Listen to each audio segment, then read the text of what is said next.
ముందుగా ఈనాడు పేపర్తో స్టార్ట్ చేద్దాం. ఈనాడులో ఇవాళ సేద్యానికి పండగ, సంక్షేమం నిండుగా. సో టోటల్ బడ్జెట్ స్వరూపం ఇది. సేద్యానికి పండగ అంటే వ్యవసాయానికి పండగ చేసిరు, సంక్షేమాన్ని కూడా చాలా గొప్పగా చూసిరని. వివిధ సంక్షేమ పథకాలు, వ్యవసాయ రంగానికి 1,10,000 కోట్ల కేటాయింపు. ఉమ్మడి మహబూబ్ నగర్, ఖమ్మం, నల్గొండ జిల్లాల సాగునీటి ప్రాజెక్టులకు పెద్దపీట. 6 గ్యారంటీలకు 47,167 కోట్ల రూపాయలు. గ్రేటర్ హైదరాబాద్ నగర అభివృద్ధికి ప్రాధాన్యం. రాష్ట్ర ఆదాయం పెంపుపైన దృష్టి. పన్నుల రాబడి 24% పెరుగుతుందని బడ్జెట్ అంచనా. సో అంటే మనం కట్టే ట్యాక్సులు, ప్రత్యక్ష పరోక్ష పన్నుల ద్వారా ఇప్పుడున్న వస్తున్న పన్నుల కంటే ఇంకొక 24% పెరిగే అవకాశం ఉంది అని దాన్ని ఆలోచించి ఆ దిశగా ఈ బడ్జెట్ను రూపకల్పన చేశారు. సో మొత్తం బడ్జెట్ ఎంత? మొత్తం బడ్జెట్ అంచనా వ్యయం 2,91,059 కోట్ల రూపాయలు. ఇందులో రెవెన్యూ వ్యయం 2,20,944 కోట్ల రూపాయలు. మూలధన వ్యయం 33,486 కోట్లు. ద్రవ్యలోటు 49,255 కోట్లు. రెవెన్యూ మిగులు 297 కోట్లు. ఇట్లా ఒక్కొక్క రంగానికి పంచాయతీరాజ్, గ్రామీణాభివృద్ధి 29,816 కోట్లు. సాగునీటి రంగం 22,301 కోటి. ప్రాథమిక విద్య 17,942 కోట్లు. పురపాలక పట్టణాభివృద్ధి 15,594 కోట్లు. వైద్య ఆరోగ్య కుటుంబ సంక్షేమం 11,468 కోట్లు. ప్రాథమిక విద్య మొత్తం అంత కలిపితే 21,000 సంథింగ్ ఉన్నది. బడ్జెట్ ప్రసంగంలో క్లియర్గా ఉన్నది. ఇక ఆరోగ్యం విషయానికి వస్తే 11,000 కోట్లకు పరిమితం అయిపోయారు. 2,91,059 కోట్ల రూపాయల్లో 10,000 కోట్ల రూపాయలు ఆరోగ్యానికి పెట్టారు. దీన్ని బట్టి చాలా క్లియర్గా అర్థమవుతున్నది ఏంటంటే భవిష్యత్తులో కొత్త హాస్పిటల్స్ కట్టడం అన్నది ఉండదు. Very clear. రాబోయే సంవత్సర కాలంలో మళ్ళీ నెక్స్ట్ బడ్జెట్ వస్తే అప్పుడు చెప్పలేం. రాబోయే సంవత్సర కాలంలో అయితే హెల్త్ విషయంలో వీళ్ళు ఏమి చేయాలనుకోవట్లే, యాజ్ ఇట్ ఈజ్గా కంటిన్యూ చేయాలనుకుంటున్నారు అంతే. ఇక వీళ్ళు ఇచ్చిన ఆరోగ్యశ్రీ 5 నుంచి 10 లక్షలు అన్నది కూడా దీంట్లోకే వస్తుంది. ఇది కూడా సరిగ్గా అమలు కాదన్నది చాలా క్లియర్గా చెప్తున్నారు వీళ్ళు. డౌట్ ఏం లేదని. ఎందుకంటే గతంలో కేసీఆర్ ఏ బడ్జెట్ అయితే పెట్టిండో గదే బడ్జెట్ ఇక్కడ కనిపిస్తున్నది. పెద్ద తేడానే లేదు, అసలు ఎటువంటి తేడా లేదు. వీళ్ళు ఏం చెప్తారంటే ఇప్పుడు వ్యవసాయానికి ఎక్కువ ఖర్చు పెట్టినాం, సంక్షేమానికి ఎక్కువ ఖర్చు పెట్టినాం అంటారు. అయ్యా మీ ప్రయారిటీలో ఫస్ట్ ఉండాల్సింది హెల్త్ అండ్ ఎడ్యుకేషన్. ఇంకో క్వశ్చన్ రేజ్ చేస్తారు, మళ్ళీ అవి చేయకపోతే మీరే చేయలేదని చెప్తారు కదా. అవును, నువ్వు ఇంకొక 10,000 కోట్ల బడ్జెట్ పెంచి మేము రకరకాల కార్పొరేషన్ల ద్వారానో ఇంకో ద్వారానో అప్పులు తీసుకొచ్చి హెల్త్కి, ఎడ్యుకేషన్కి పెడతామని ఎందుకు చెప్పరు? మీరు తెచ్చిన అప్పులు దేనికోసం పెడతారు? మూసీ రివర్ ఫ్రంట్ దీనికోసమో, లేకపోతే ఇంకో దానికోసమో అప్పులు తెచ్చి ఖర్చు పెడతారు. హెల్త్ విషయంలో, ఎడ్యుకేషన్ విషయంలో ఒక 10 స్కూల్ బిల్డింగ్లు కట్టించడానికి ఎందుకు అప్పు తీసుకురారు? ఒక హాస్పిటల్ కట్టడానికి ఎందుకు అప్పు తీసుకురారు? ఇది కదా భవిష్యత్తులో ఉత్పాదకత పెంచేటువంటి ఇవన్నీ కూడా. ప్రజల ఆరోగ్యం బాగుపడితే, ప్రజలు ఆరోగ్యంగా ఉంటే ప్రజలు సంపాదిస్తారు. సంపాదించిన సొమ్ముని ఇక్కడే ఖర్చు పెడతారు. సో ఇదంతా ఒక చైన్, ఒక లింక్. ఇది రాష్ట్రానికి మంచి ఆదాయాన్ని సమకూరుస్తుంది. విద్య కూడా అంతే కదా. నీకు చదువు ఉంటేనే కదా అందరూ ఉద్యోగాలు చేసి మంచి పొజిషన్లో ఉండి ఈ రాష్ట్రానికి ఆదాయం సంపాదించి పెట్టేది. చలో, తెలంగాణ రాష్ట్రం ఏర్పడ్డ తర్వాత తొలిసారి అధికారంలోకి వచ్చిన కాంగ్రెస్ పార్టీ ప్రభుత్వం శాసనసభలో ప్రవేశపెట్టిన పూర్తిస్థాయి బడ్జెట్లో పేదల సంక్షేమం, సేద్యానికి అగ్రతాంబూలం ఇచ్చింది. భజన ఇంకేం లేదు. 2,91,000 కోట్ల బడ్జెట్లో సంక్షేమం, వ్యవసాయ రంగాలకే 1,10,000 కోట్లకు పైగా నిధులు కేటాయించి తమ ప్రాధాన్యాలను చాటింది. ఉమ్మడి మహబూబ్ నగర్, నల్గొండ, ఖమ్మం జిల్లాల సాగునీటి ప్రాజెక్టులకు పెద్దపీట వేసింది. మొత్తంగా సంక్షేమం, సాగు రంగాలే ఏడుందో గుండెగా 2024-25 బడ్జెట్ను గురువారం ఉప ముఖ్యమంత్రి, ఆర్థిక శాఖ మంత్రి భట్టి విక్రమార్క అసెంబ్లీలో ప్రవేశపెట్టారు. ఇందులో ఎస్సీ, ఎస్టీ, బీసీ, మైనార్టీల సంక్షేమ పథకాలకు 63,000 కోట్లు కేటాయించడం ద్వారా సబ్బండ వర్గాల సంక్షేమం, అభివృద్ధి తమ లక్ష్యమని ప్రభుత్వం వివరించింది. ఎస్సీ, ఎస్టీ, బీసీ, మైనార్టీల సంక్షేమాలకట. ఒక్కసారి లెక్క చూడండి ఎంత దుర్మార్గంగా వీళ్ళు రాస్తారంటే. ఇందులో ఏమున్నది? ఎస్సీ, ఎస్టీ, బీసీలు అని అంటున్నాడు ఈయన. అరే ఇది ఎక్కడో ఉన్నట్టుందిగా.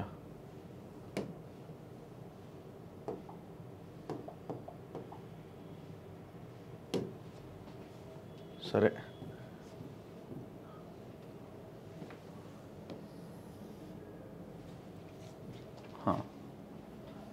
ఈ ఎస్సీ ఎస్టీ బీసీల సంక్షేమం అంటే ఎస్సీ ఎస్టీ సబ్ ప్లాన్ చట్టం ఒకటి ఉన్నది. సో దాని ప్రకారంగా వాళ్ళ జనాభా పద్ధతిలో వాళ్ళ కేటాయించిన డబ్బులు కేటాయించాల్సిందే. దాంట్లో ఎవడు ఇంకా తగ్గించడానికి ఇంకోటి చేయడానికి అవకాశం లేదు. అందులో భాగంగా 33,000 crores ఏమో ఎస్సీల సంక్షేమం కోసం, 17,000 కోట్లు ఎస్టీల సంక్షేమం కోసం కేటాయించిండు. మైనార్టీ సంక్షేమానికి ఎంత 3,000 కోట్లు కేటాయించిండు. అండ్ బీసీలకు వచ్చేసరికి 60% ఉన్న బీసీలకి ఈయన కేటాయించింది 9,600 కోట్లు. మరి పేపర్కి ఎక్కడ కనిపించింది సబ్బండ వర్గాల ఎదుగుదల కోసం ఈ బడ్జెట్ ఉన్నది అని ఏ రకంగా మీరు చెప్పగలుగుతున్నారు?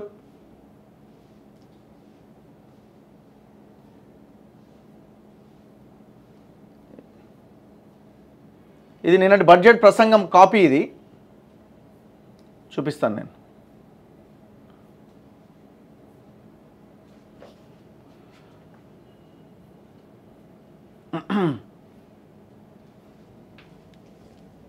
ఇగో, ప్రభుత్వం కొత్తగా ముదిరాజ్, యాదవ, కుర్మ, మున్నూరు కాపు, పద్మశాలి, పెరిక, లింగాయత్, మేరా, గంగపుత్ర కులాలకు 8 కార్పొరేషన్లు ఏర్పాటు చేసింది. ఆర్థికంగా వెనుకబడిన కులాల సంక్షేమం కోసం ఒక వెల్ఫేర్ బోర్డు ఏర్పాటు చేసింది. ఈ కార్పొరేషన్లు మరియు వెల్ఫేర్ బోర్డు వెనుకబడిన తరగతుల అభ్యున్నతికి తోడ్పడతాయి. సమాజంలో అందరూ అభివృద్ధి చెందాలి మరియు సమాన అవకాశాలు పొందాలి అంటే ప్రస్తుత సమాజంలో ఉన్న అసమానతలను అర్థం చేసుకోవడం చాలా ముఖ్యం. అంతేకాకుండా కులగణన ద్వారా ఒక మంచి మార్పు సమానత్వం వైపుగా తీసుకొని రావచ్చని మా పార్టీ నాయకులు శ్రీ రాహుల్ గాంధీ గారు తెలంగాణలో ప్రచారం చేస్తున్నప్పుడు అన్నారు. ఇటువంటి మార్పు తెలంగాణ నుంచి మొదలు కావాలని వారు ఆశించారు. దానికి అనుగుణంగా కాంగ్రెస్ పార్టీ ఎలక్షన్ మేనిఫెస్టోలో వెనుకబడిన తరగతుల కులగణన చేపడతామని ప్రకటించింది. వెనుకబడిన తరగతులు, షెడ్యూల్డ్ కులాలు మరియు షెడ్యూల్డ్ తెగల జీవన ప్రమాణాన్ని సామాజిక, ఆర్థిక, విద్యా మరియు రాజకీయ రంగాల్లో మెరుగుపరచడానికి అనుగుణంగా అనువైన పథకాల రూపకల్పనకు, నిధుల కేటాయింపునకు ఈ కులగణన ప్రామాణికమవుతుంది. మహాత్మా గాంధీ మరియు డాక్టర్ బిఆర్ అంబేద్కర్ కలలుగన్న సామాజిక న్యాయం మరియు సమ్మిళిత అభివృద్ధి సాధించేందుకు ఈ కులగణన దోహదం చేస్తుందని మా నమ్మిక. మరి కులగణన ఏమైంది? ఏం చెప్పారు మీరు కామారెడ్డి డిక్లరేషన్లో? 6 నెలల లోపు కులగణన చేపడతాం, కులగణన అయిపోగానే స్థానిక సంస్థల ఎలక్షన్స్ వస్తాయి. ఈ స్థానిక సంస్థల ఎలక్షన్లో బీసీ రిజర్వేషన్ని 42% పెంచుతాం. 25,000 మంది లోకల్ బాడీస్లో ప్రజాప్రతినిధులు కావడానికి మేము గట్టిగా పనిచేస్తామని కామారెడ్డి డిక్లరేషన్లో మీరు చెప్పిన పాయింట్ ఇది. మళ్ళీ ఇక్కడ రాహుల్ గాంధీ ప్రస్తావన కూడా తీసుకొచ్చారు, ఆయన కూడా చెప్పిండి ఈ మాట. మరి 6 నెలల్లోపు కులగణన అంటే 8 నెలలు దాటిపోయాయి కదా, దాని మీద కనీసం అతిగతి లేదు కదా. ఓ తీర్మానం చేసి అవతల పడ్డారు, కథం. సరే పోనీ కులగణన లేట్ అవుతుంది, మొన్న ఎలక్షన్లు వచ్చినాయి, లేకపోతే ఇది ప్రాసెస్ ఉంటుంది, కొంత డిలే అవుతున్నది, ఓకే ఒప్పుకుందాం. మరి మీరు బడ్జెట్ కేటాయింపులు ఎంత ఉండాలా? వెనుకబడిన తరగతుల సంక్షేమ శాఖకు ఈ బడ్జెట్లో 9,200 కోట్ల రూపాయలు ప్రతిపాదిస్తున్నాం. ఇది 60% జనాభా ఉన్న బీసీలకు 9,200 కోట్ల రూపాయల ప్రతిపాదన ఏ రకంగా ఎవరికి సరిపోతుంది? మీ కేటాయింపులు ఏవి అసలు? మీ ఆలోచన ఏంది అసలు? మీ కన్సర్న్ ఏంది అసలు? అంటే గౌడ్లకు పోయి కాటమయ్య రక్షణ కవచం అని 500,000 రూపాయల రక్షణ కవచం ఇచ్చేస్తే అయిపోతుంది. దానికి ఒక పెద్ద మీటింగ్ పెట్టి ఒక పెద్ద డ్రామా చేస్తే అయిపోతుంది. అసలు ఇప్పుడు 8 కార్పొరేషన్లని ఇక్కడ చెప్తున్నారు. ఎన్ని కులాలు ఉన్నాయి బీసీలో మొత్తం? అసలు గుర్తించబడని కులాలు ఎన్ని ఉన్నాయి? ఈ స్థాయిలో ఇంత పెద్ద కమ్యూనిటీని పూర్తిగా విస్మరించారు కదా మీరు మీ బడ్జెట్లో. మళ్ళీ ఇక్కడ కేసీఆర్ ఎంటర్ కావడానికి అవకాశం లేదు. అది ఇంకా పెద్ద దుర్మార్గుడు. ఇంకా లక్షల మంది పోయిన ప్రభుత్వ హయాంలో కొన్ని లక్షల మంది కార్పొరేషన్ లోన్ల కింద అప్లై చేసుకుంటే చింపి డస్ట్బిన్లో పడేసిన లెటర్లన్నీ. అంటే ఈ సంవత్సరం బీసీ యువత కానీ బీసీ కార్పొరేషన్ లోన్ల కింద కానీ ఇంకే రకంగా కూడా వాళ్ళు ఆశించడానికి వీల్లేదని చాలా క్లియర్గా మీరు చెప్తున్నారు. మళ్ళీ దీనికి ఏం లెక్క చెప్తారు తెలుసా? రుణమాఫీ చేస్తున్నాం కదా, అందులో కూడా బీసీలు ఉన్నారు కదా, లెక్కలు తీయండి. ఎవరికి ఎక్కువ భూములు ఉన్నాయి లెక్కలు తీయండి. ఏ వర్గాలు లోన్లు తీసుకున్నాయి, ఏ వర్గాల చేతిలో భూములు ఉన్నాయో లెక్కలు తీయండి బయటికి. ఎస్సీల చేతులు ఎంత ఉంది, ఎస్టీల చేతులు ఎంత ఉంది, బీసీల చేతులు ఎంత ఉంది, ఈ 3 కమ్యూనిటీస్ చేతిలో ఎంత ఉంది, మిగతా వర్గాల చేతిలో ఎంత భూమి ఉందో లెక్కలు తీయండి. మీరిస్తున్న రైతు భరోసా కానీ, రైతు బంధు కానీ, మీరిస్తున్న రైతు రుణమాఫీ కానీ, మీరు అమలు చేస్తున్న ఓవరాల్ స్టేట్ వైడ్గా అమలు చేస్తున్న ఒక పెద్ద సంక్షేమ కార్యక్రమం ఏదైనా ఉంటే అదంతా కూడా ధనవంతులకి, డబ్బులున్న వాళ్ళ చేతిలోకి వెళ్ళిపోతున్నది. ఎకరం భూమి ఉన్న వాళ్ళకి, 2 ఎకరాల భూమి ఉన్న వాళ్ళకి దీనివల్ల ఒరిగేదేమీ లేదు. ఎకరం భూమి, 2 ఎకరాల భూమి ఉన్న ఆయన లక్షలకు లక్షలేమి రుణాలు ఏమి తీసుకోలేదు. సో ఇట్లా ఎస్సీ ఎస్టీ మైనార్టీల విషయానికి వస్తే వీళ్ళకి 30 వేల కోట్ల 33,124 కోట్లు ఎస్సీ సంక్షేమం కోసం, ఎస్టీ సంక్షేమం కోసం 17,056 కోట్ల రూపాయలు ప్రతిపాదిస్తున్నామని చెప్పి ఇవన్నీ ఖర్చు పెట్టాలా. ఎందుకంటే లాస్ట్ గవర్నమెంట్లో కేసీఆర్ ఈ సప్లాన్ చట్టాన్ని మొత్తం తుంగలో దొక్కిండు. అసెంబ్లీలో చేసిన చట్టాన్ని క్యారీ ఫార్వర్డ్ చేయాల నిధులు ఒక బడ్జెట్ పీరియడ్లో ఖర్చు కాకపోతే మిగిలితే ఆ నిధులు నెక్స్ట్ ఇయర్ క్యారీ ఫార్వర్డ్ కావాలి. ఇప్పుడు ఈ 33,000 కోట్లలో 25,000 కోట్లే ఖర్చు పెట్టిన అనుకుందాం, మరి మిగతా 8,000 కోట్లు నెక్స్ట్ ఇయర్కి క్యారీ ఫార్వర్డ్ కావాలి. అట్లా దగ్గర 1,00,000 కోట్లకు పైన మింగేసిండు. దాన్ని మొత్తం కాళేశ్వరానికి దానికి దీనికి డైవర్ట్ చేసిండు దుర్మార్గుడు. లాస్ట్కి ఎలక్షన్లకు ముందు దళిత బంధు అన్నాడు, అది పెద్ద స్కామ్. అదేవిధంగా ఎస్టీలకు సంబంధించి కూడా. సో ఇవన్నీ కూడా ఖచ్చితంగా ఖర్చు పెట్టాలి. ఎంతవరకు చేస్తారన్నది చూడాలి. ఓవరాల్గానైతే బడ్జెట్ సరే, ఈ రుణమాఫీలు ఇవన్నీ పక్కన పెడితే దీర్ఘకాలికమైనటువంటి రాష్ట్రం డెవలప్ విషయంలో రాష్ట్రం అద్భుతంగా ఉండాలి, కనీస ప్రజల జీవన ప్రమాణాలు మెరుగుపడాలి అనే దిశగా ఈ బడ్జెట్ లేదని అయితే 100% చెప్పొచ్చు.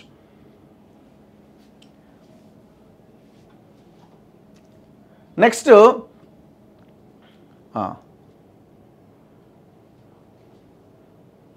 ఇక ఎన్నికల్లో రైతులకు ఇచ్చిన భరోసా ప్రకారం వ్యవసాయ రంగానికి భారీగా నిధులు కేటాయించింది.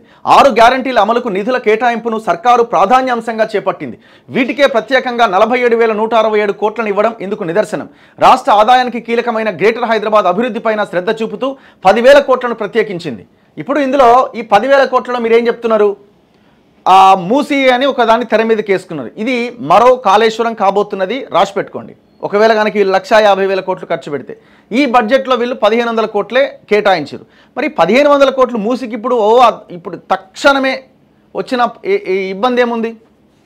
ఇప్పుడు అదే 1,500 కోట్లు ఇంకా మిగతావి మెట్రో అంటున్నారు, అదెందుకు మరి? అది ప్రయారిటీనా? ఇప్పుడు అంత అవసరం ఉందా?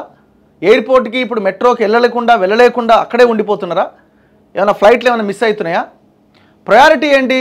స్కూల్స్ లేవు. మొన్న మంచిర్యాలలో ఒక ఫోటో వీడియో వచ్చింది. క్లాస్ రూముల్లోని గొడుగులు పట్టుకొని క్లాస్ వింటున్నారు పిల్లలు. మొన్న వరంగల్ హన్మకొండ దగ్గర ఒక స్కూల్లో మొత్తం 2 బిల్డింగ్లు ఉంటే 2 కూలిపోతే అందులోకి పోవడానికి కూడా అవకాశం లేకపోతే బయట పిల్లలు చదువు చెప్తున్నారు. 2 టీచర్లు ఉంటే అక్కడ 50 మంది పిల్లలు ఉన్నారు. ఇట్లాంటి స్కూల్స్ ఎన్ని ఉన్నాయి? ఇప్పుడు యూనివర్సిటీలు ఉన్నాయి. మీరు ప్రకటించిన 500 కోట్లు యూనివర్సిటీలకు దేనికి అవుతుంది? అది 10 యూనివర్సిటీలకి. ఒక్క యూనివర్సిటీకి ఇప్పుడు ఉస్మానియాకి పోతే సరిపో ఆ డబ్బులు. మరి ఇంత దారుణమైన సిచ్యువేషన్లో ప్రయారిటీ బేస్ ప్రకారంగా చూసినా కూడా మీరు ఫస్ట్ వీటికి కేటాయించాలి కదా. ఉస్మానియా హాస్పిటల్ కట్టలేదు లాస్ట్ గవర్నమెంట్లో, ఇదే బడ్జెట్లో ఇంత పెద్ద లైన్ రాసిర్రు. మరి ఉస్మానియా హాస్పిటల్ మీరు కేటాయించిన ఈ 3-4% బడ్జెట్తోని ఉస్మానియా హాస్పిటల్ బిల్డింగ్ మీరైనా కడతారా? కట్టరు. ఇంకా అవకాశం ఏముంది అక్కడ?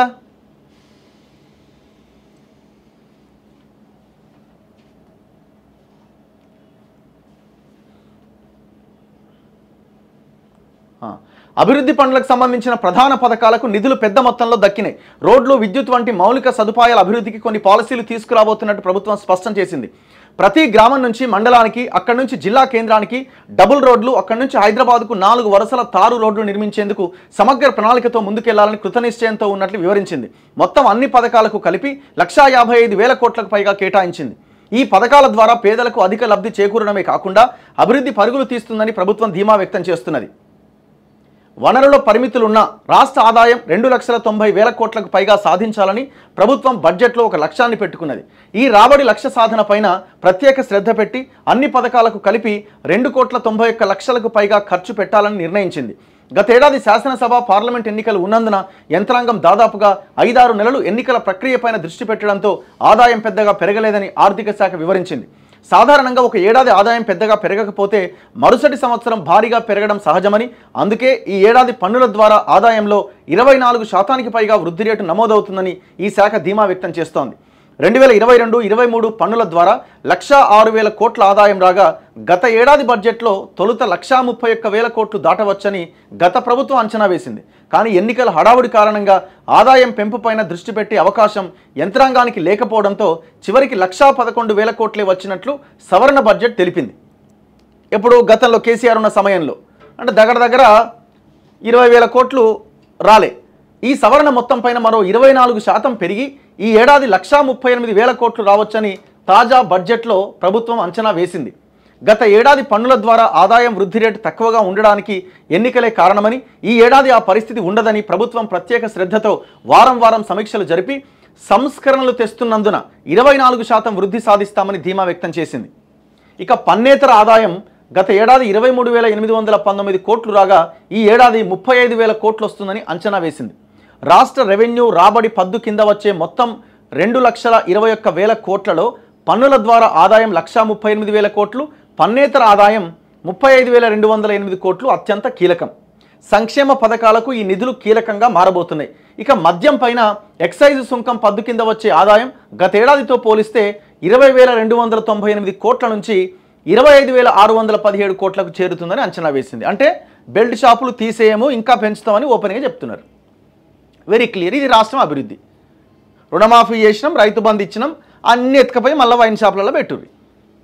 ఇదే డెవలప్మెంట్. ఇక ఈ రాష్ట్రానికి నాయకుడు లేకుండా అయిపోయింది. తెలంగాణ రాష్ట్రంలో ఒక మంచి లీడర్ లేకుండా అయిపోయింది, ఒక మంచి పార్టీ లేకుండా అయిపోయింది. ఎవడన్నా ధైర్యం చేసి రాష్ట్రం ఇట్లుండాలి అని తెర ముందుకు వచ్చినాడు ఒక్క నాయకుడు కనిపిస్తలేడు. ఇది మనం దౌర్భాగ్యమా ఏందో అర్థం కాదు, కానీ కనీసం ఒక ఆలోచన ఉన్న నాయకుడు అయితే కనిపిస్తలేడు. టోటల్ ఎట్లా అయిపోయిందంటే కమర్షియల్ అయిపోయింది. రియల్ ఎస్టేటు, కమర్షియలు, ప్రజల ఓట్లు ఎట్లా రాగాలి, దీని ఆలోచన తప్పితే రాష్ట్రం ఎట్లా డెవలప్ చేయాలి, నా పేరు ఇంకా 10 కాలాల పాటు నిలబడాలి అనే ఆలోచన ఎవరు చేయట్లే. అయిపోయాయి కదా. ఇక్కడ బెల్ట్ షాపులకు మంగళం అన్న మీ మేనిఫెస్టోలో పెట్టిన అంశం కథం పట్టించినారు. ఎక్సైజ్ ఆదాయం అంటే 20,298 కోట్ల నుంచి 25,617 కోట్లకు ఎట్లా పెంచాలి అనేది ఇప్పుడు ప్లాన్ చేస్తారు. దగ్గర 5,000 కోట్లు పెంచాలి. ఏం చేయాలి? ఎక్సైజ్ శాఖ అధికారులందరూ వైన్ షాపుల ముందు నిలబడి నువ్వు వైన్స్ తగ్గిపోతున్నది, గిరాకీ పెంచు అని చెప్పాలి. లేదు ఇంకొక 20 రూపాయలు లిక్కర్ రేటు పెంచాలి. జనానికి చెప్పాలి, డబ్సాట్ ఇంపియండి, బెల్ట్ షాపులు పెట్టుకోండి, మేమేం మీ దగ్గరికి రాము, ఇష్టం వచ్చినట్టు అమ్ముకోండి అని చెప్పండి. ఇక ఇప్పుడు నెక్స్ట్ అదే జరగబోతున్నది. లేకపోతే ఇంత ఆదాయం ఎట్లొస్తుంది? మద్యం అమ్మకాలు భారీగా పెరిగితేనే అదనంగా 5,319 కోట్ల ఆదాయం ఎక్సైజ్ సుంకంగా వస్తుంది. మద్యం, పెట్రోల్, డీజిల్ అమ్మకాలు పెరిగితే వ్యాట్ కూడా 33,449 కోట్లు వస్తుందని అంచనా. మరి ఇప్పుడు గతంలో కేసీఆర్ 2 సార్లు వ్యాట్ పెంచిండు.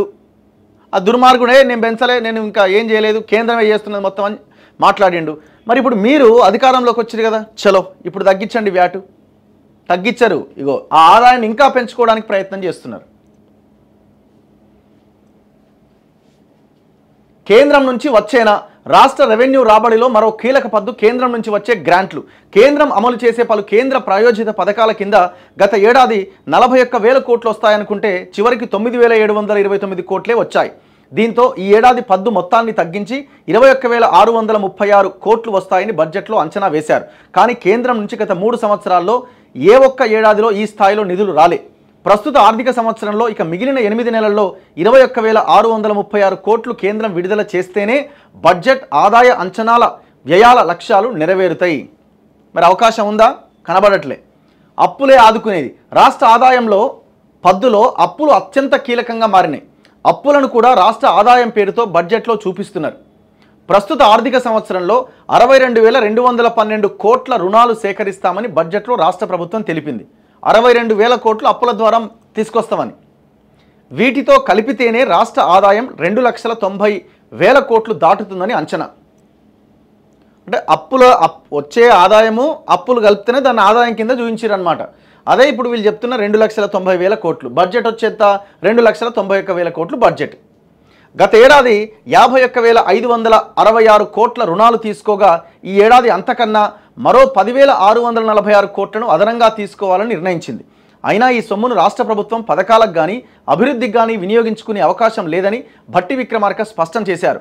గతంలో తీసుకున్న రుణాలపైన అసలు వడ్డీ కలిపి కిస్తీ కింద నెలకు 5,365 కోట్ల చొప్పున ఈ ఏడాది 64,380 కోట్లను తిరిగి చెల్లించాల్సి ఉందని ఆయన చెప్పారు. అంటే కేసీఆర్ చేసిన 7 లక్షల కోట్లకి కడుతున్నారు అప్పిగా. ఈ లెక్కన ఈ ఏడాది తీసుకునే 62,212 కోట్ల రుణాలకు మరో 2,168 కోట్లు రాష్ట్ర ప్రభుత్వ సొంత సొమ్ము కలిపి కిస్తీల కింద 64,380 కోట్లు కట్టాల్సి ఉంటుందని భట్టి వివరించారు. కొంతవరకైనా అప్పులు తీసుకోకపోతే రాష్ట్ర ఆదాయం నుంచి ఈ కిస్తీలు కడితే సంక్షేమం అభివృద్ధి పథకాలకు ఇక నిధులు ఉండవని తెలిపారు. ఎంత భయంకరమైన ఫైనాన్షియల్ క్రైసిస్ చూడండి.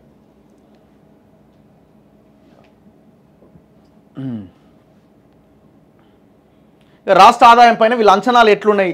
జీఎస్టీ ద్వారా 50,763 కోట్లు వస్తాయని అనుకుంటున్నారు. వ్యాట్ ద్వారా 33,449 కోట్లు వస్తాయని అనుకుంటున్నారు. వ్యాట్ మీన్స్ ఎక్సైజ్ ద్వారా వస్తుంది అండ్ పెట్రోల్ డీజిల్ వీటి ద్వారా వచ్చేది. ఎక్సైజ్ సుంకం 25,618 కోట్లు, రిజిస్ట్రేషన్లు 18,229 కోట్లు, వాహన పన్ను 8,478 కోట్లు, గనులు ఖనిజాలు 6,590 కోట్లు, పన్నేతర ఆదాయం 35,208 కోట్లు, కేంద్రం గ్రాంట్లు 21,636 కోట్లు, అప్పులు 62,212 కోట్లు. సో వీళ్ళు వీటి ద్వారా మాకు ఆదాయం వస్తుంది అని వీళ్ళు అంతా కలిపి 2,90,000 కోట్ల అంచనా వేస్తున్నారు. బడ్జెట్ 2,91,000 కోట్లుగా ఉన్నది. చూడాలి ఈ అంచనాలను ఎంతవరకు అందుకోగలుగుతారని. ఇందులో బేసిక్గా రిజిస్ట్రేషన్లు అంటే రిజిస్ట్రేషన్ ఛార్జీలు, భూమి వాల్యూ పెంచి రిజిస్ట్రేషన్ ఛార్జీలను సొమ్ము చేసుకునే అవకాశం కనబడుతున్నది. కేంద్ర గ్రాంట్లు మరి ఆ స్థాయిలో వస్తాయా రావా అన్నది డౌట్ఫుల్గానే కనిపిస్తుంది. ఎందుకంటే ఎప్పుడు కూడా 10,000 కోట్లకు మించలేదని అంటున్నారు ఎవ్రీ ఇయర్. అప్పులు మరి లాస్ట్ టైం ఏమో కేసీఆర్ హయాంలోనే 50,000 కోట్లకు దాటలేదు అంటున్నారు పర్ ఇయర్. మరి ఈసారి 62,000 కోట్లు లెక్కేసారు. అది ఎంతవరకు సాధ్యం అన్నది చూడాలి. ఎక్సైజ్ అన్నది చేయొచ్చు, ఎందుకంటే ఇది బెల్ట్ షాపులు ఇంకా పెంచి టార్గెట్లు పెట్టి నోటీసులు ఇచ్చి ఇంకా ఇంకా ఇంకా చేసి అవసరమైతే ఇంకో 10 రూపాయలు పెంచి ఎక్సైజ్ ఆదాయం 25,000 కోట్లేదు, ఇంకా 40,000 కోట్లు ఇచ్చినా ఆశ్చర్యం లేదు. చూడాలి ఇక. సో ఇది ఓవరాల్గా బడ్జెట్. సో మనం ఏమంటున్నామంటే టోటల్గా ఈ ఈ ఈ బడ్జెట్ అన్నది భవిష్యత్తును నిర్మించే తెలంగాణకి ఉపయోగపడే బడ్జెట్ అయితే కాదు. ఇది రుణమాఫీ చేసిన కదా, రుణమాఫీ అన్నది ఒక తాత్కాలిక ఉపశమనం మాత్రమే. అది ఏ గవర్నమెంట్ ఉన్నా, మనం ఇక్కడ పార్టీలని ప్రభుత్వాలని వీటి గురించి మాట్లాడుతున్నాం. ఏ గవర్నమెంట్ ఉన్నా వీళ్ళు చేసే రుణమాఫీ కానీ వీళ్ళు ఇచ్చే తాత్కాలిక ఈ ఉపశమనాలు ఏవైతే ఉన్నాయో తాత్కాలిక ఉపశమనం కిందకే వస్తుంది. అది దీర్ఘకాలికంగా రాష్ట్రం డెవలప్మెంట్ కిందికి రాదు. ఎప్పుడైతే వీళ్ళు ఎడ్యుకేషన్కి, హెల్త్కి, ఉపాధికి ఎక్కువగా వీళ్ళు నిధులు ఖర్చు పెడతారో, ఎక్కడైనా ఉందా స్కిల్ యూనివర్సిటీకి ప్రతి జిల్లాకో స్కిల్ యూనివర్సిటీ కడతాం లేకపోతే స్కిల్ డెవలప్మెంట్ సెంటర్ కడతామని ఎక్కడైనా రాసిరా? దానికోసం ఏమైనా సపరేట్ నిధులు ఏమైనా కేటాయించిరా? దానివల్ల ఏమవుతుంది? ఉపాధి పెరుగుతుంది, స్కిల్స్ పెరుగుతాయి నిరుద్యోగ యువతలో. వాళ్ళకు వాళ్ళే ఉద్యోగాన్ని సంపాదించుకోగలిగే శక్తి వాళ్ళకు వస్తుంది. అప్పుడు రాష్ట్ర ఆదాయం పెరుగుతుంది.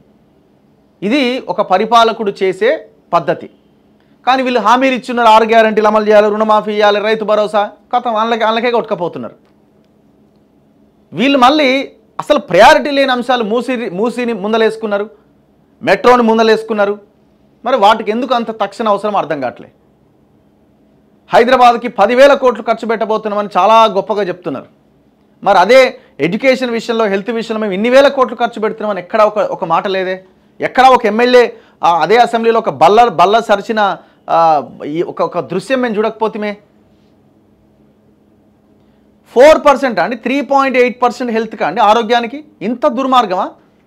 అరే మొత్తం దేశంలో ఉన్న అన్ని రాష్ట్రాల్లో 29 రాష్ట్రాల్లో అత్యంత లీస్ట్ బడ్జెట్ విద్యకి వైద్యానికి ఖర్చు పెడుతున్న రాష్ట్రం ఏదన్నా ఉందంటే అది తెలంగాణ మాత్రమే. మనం గత 10 సంవత్సరాలుగా ఇది మొత్తుకొని ఉన్నాం. లేదు మేము వచ్చిన తర్వాత 15% బడ్జెట్ పెడతామని గొప్ప ప్రకటన చేశారు. 15% కూడా చాలా తక్కువే. సరే అయినా కూడా 15%, అరే అట్లీస్ట్ ఒక 12% అన్నా. ఢిల్లీలో Arvind Kejriwal 25% only on education, 25% budget ఆయనకున్న 60-70 వేల కోట్ల బడ్జెట్లో 25% విద్యకు పెడుతున్నాడు, 16% వైద్యానికి పెడుతున్నాడు. మనం 4%, 3.8%, 7% మనం పెట్టేది. మీరు ఒకసారి స్టాటిస్టిక్స్ తీయండి. టోటల్ ఆల్ స్టేట్స్లో మనమే వర్స్ట్ హెల్త్ అండ్ ఎడ్యుకేషన్ విషయంలో. కేంద్ర బడ్జెట్ కూడా అట్లే ఉంది హెల్త్ విషయంలో. వీళ్ళు ఏం చెప్తారు? ఆరోగ్యశ్రీ కింద అని ఈయన అంటాడు, ఆయుష్మాన్ భారత్ అని ఆయన అంటాడు. అంటే కార్పొరేట్ హాస్పిటల్కి దోచిపెట్టాలి, వాళ్ళని ఇంకా పెద్దవాళ్ళని చేయాలి. అప్పుడు యశోదకు దోచిపెట్టిండు, ఇప్పుడు వీళ్ళు మెడికోవర్గ్ హాస్పిటల్కి దోచిపెడతారు. ముఖ్యమంత్రి ఏమో మెడికోవర్ హాస్పిటల్ ఓపెనింగ్కి పోతాడు, ఆరోగ్య శాఖ మంత్రి ఏమో అంకుర హాస్పిటల్ ఓపెనింగ్కి పోతాడు. ఇక వీళ్ళకి ప్రయారిటీ ఎట్లా వస్తుంది? అంటే వీళ్ళు ప్రైవేట్ హాస్పిటల్ ఓపెనింగ్కి పోయిరంటేనే మీరు వృద్ధి చెందండి, మీరు డెవలప్ కాండి అని చెప్తున్నట్టే కదా.